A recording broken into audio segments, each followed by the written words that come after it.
Imagine living every single night thinking where I'm gonna sleep, how am I gonna eat?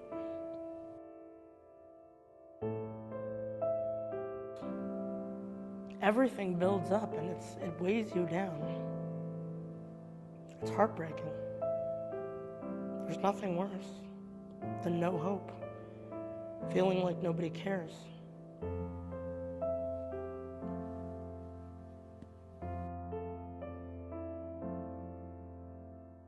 You don't want to be seen by the public because you're ashamed of yourself. You feel like you don't fit in. You feel like you're a reject.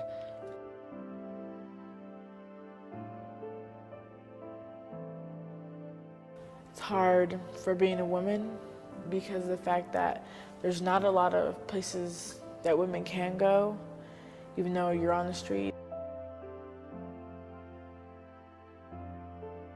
You gotta watch where you're going and who you're with, and sometimes you gotta be alone. But there's some pretty crazy people out there.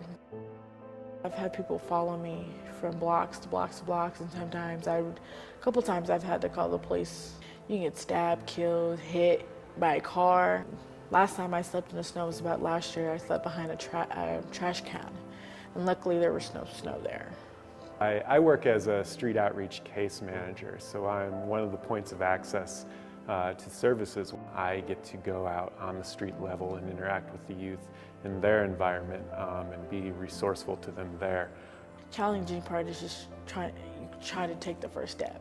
The alternative of not being able to have that success is often very ugly. It's about trying to make youth feel better about themselves, knowing they can talk to somebody or try to, get their GED and know they're going to be safe no matter what. I see my success as being able to really have young people look at what options they have and really being able to work with that in as safe a manner as they can. There's a lot of people that help you. There's counselors, there's GED teachers. I got my GED through them. I thought I was never going to get through school. It's amazing. And when I went across that stage, I cried, and then they did a little raffle, or scholarship raffle, and I won a little scholarship for CCD, and I was amazed. They actually gave me a chance. I'm very happy for that chance, because I don't know where I'd be right now, out there. Miss Kim came up to me and she goes, "You're new here?" And I said, "Yeah, I am." And she goes, "Did you get anything to eat?" Because I come right after dinner. And I was like, "No, I haven't eaten for a couple of days." So they got me a salad. And then while I was eating, Miss Kim and Jen came over to talk to me about stuff. The next day I went over and did an intake. My case manager brought it up. Her name's Stacy. And she goes, "Have you heard of JRT yet?" And I'm like, "I don't think I have. What is that?" And she goes, "It's job readiness training." And she gave me directions, and she goes, "It's someplace you might want to start at."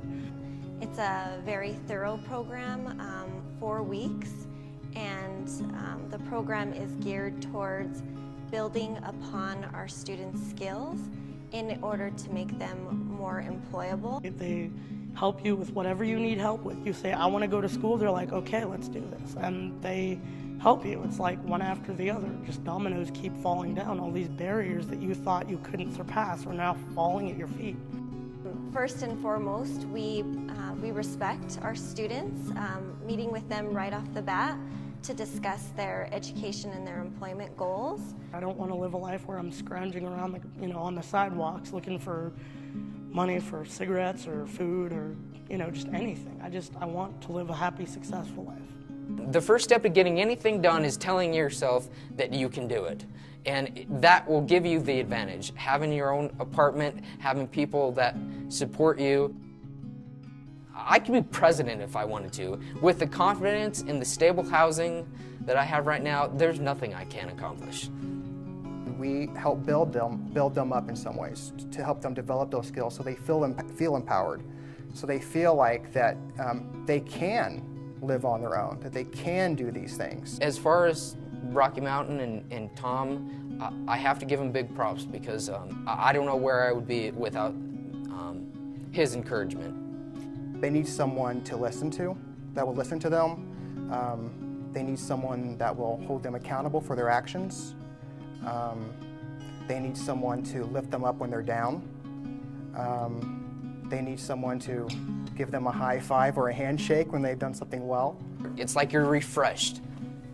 It's like all you can think of is the positive because that's all you can see from that day. I'm not saying it's all going to be positive, but that's a heck of a way to start getting your own place. The stuff that these young people have gone through, from moments they can't even remember to yesterday, and to be able to do the things that they need to do and the things that are expected of them to do, it is profound. It's my dream to be something bigger and better than I want to go to school. That's my main thing. We're not only helping to guide and support our students, but they're teaching us things on a daily basis. So. There's no greater feeling on the planet than knowing that you're not homeless anymore. So Urban Peak, being able to be there and to have somebody who has patience and longevity in young people's lives, to give them representations of positive outcomes in their lives, or give them a sense that they can go to places that they heretofore thought were unobtainable, is absolutely essential. Just saving people from becoming a nobody. You know, it saves lives. This place saves lives, not, you know, like they're gonna go off and kill themselves, but it gives them something to live. And there's nothing better than hope.